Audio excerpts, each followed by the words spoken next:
नमस्कार। जब हम भारत के आसपास के देशों की बात करते हैं तो बांग्लादेश का नाम भी आता है। लेकिन इस बार हम जो बात करेंगे वो हमें सोचने पे मजबूर करेगा। बांग्लादेश में हिंदू माइनॉरिटीज को जो अत्याचार फेस करने पड़ रहे हैं, उन्होंने हम सबको एक कॉल दिया है, स्टैंड अप।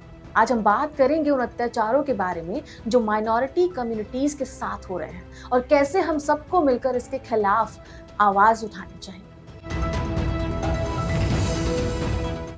बांग्लादेश की जो करंट पॉलिटिकल और सोशल सिचुएशन है, उसमें माइनॉरिटीज खासकर हिंदू दर्द और मुसीबतों के बीच जी रहे हैं। ये एक ऐसे समय का हिस्सा है जब उनको अपनी पहचान, अपनी जिंदगी और अपनी सभ्यता को बचाने के लिए लड़ना पड़ रहा है। हाल ही के महीनों में बांग्लादेश में हिंदू मंदिरों और उनके घरों को टारगेट किया गया है।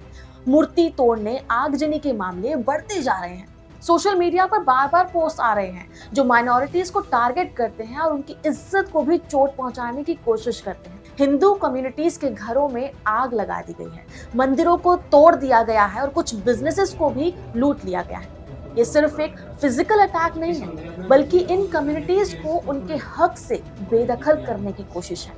ये माइनॉरिटीज हर दिन अपने आप को डर और भय से जीने पर मजबूर कर रहे हैं। उनका घर, उनका धर्म, उनका मजहब सब खतरे में है। अब आते हैं हमारे सबसे जरूरी सवाल पर कि ये हमें क्यों इफेक्ट करता है। हम तो इंडिया में हैं, ये सिर्फ उनका मामला क्यों बना रहे हैं?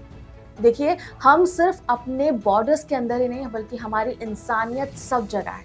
जब किसी देश में माइनॉरिटीज को मारने और उनके अधिकारों को छीनने का काम हो रहा है, तो हमारे लिए ये सिर्फ एक राजनीतिक मुद्दा नहीं, एक इंसानियत का मुद्दा बन जाता है।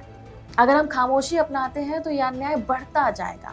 आज एक समुदाय पर हमला हो रहा है, कल किसी और पर हो सकता है। यह सिर्फ बांग्लादेश नहीं, बल्कि हमारे सभी के लिए एक वेकअप कॉल होना चाहिए। आज हमारे पास ताकत है दुनिया के सामने आवाज उठाने की। अगर हम सोशल मीडिया, मीडिया प्लेटफॉर्म्स और ग्लोबल बॉडीज के जरिए यह मुद्दा उठाते हैं तो बांग्लादेश की सरकार पर दबाव बनेगा ही। बांग्लादेश के अंदर ये जो अत्याचार हो रहे हैं, उनका इमीडिएट सॉल्यूशन हमें मिलकर खोजना होगा और इसके लिए हमारे पास कोई एक्सक्यूज नहीं है। अब समय है कि बांग्लादेश की सरकार को तुरंत एक्शन लेना होगा। पुलिस और सिक्योरिटी फोर्सेस को अब दखल देना होगा और दोषियों को गिरफ्तार करना होगा, क्योंकि यह सिर्फ एक लोकल मुद्दा नहीं है, ये ग्लोबल मुद्दा है। इसलिए अब यूएन और अंतर्राष्ट्रीय संगठनों को भी दबाव डालना होगा ताकि यह हमले रुक जाए। इतना ही नहीं, बल्कि सताए गए परिवारों को मुआवजा देना होगा और उनको शरण खाना और बुनियादी स्वास्थ्य सुविधाएं उपलब्ध भी करानी होंगी। भारत के लिए ये वक्त है अपने इन्फ्लुएंस को यूज करने का।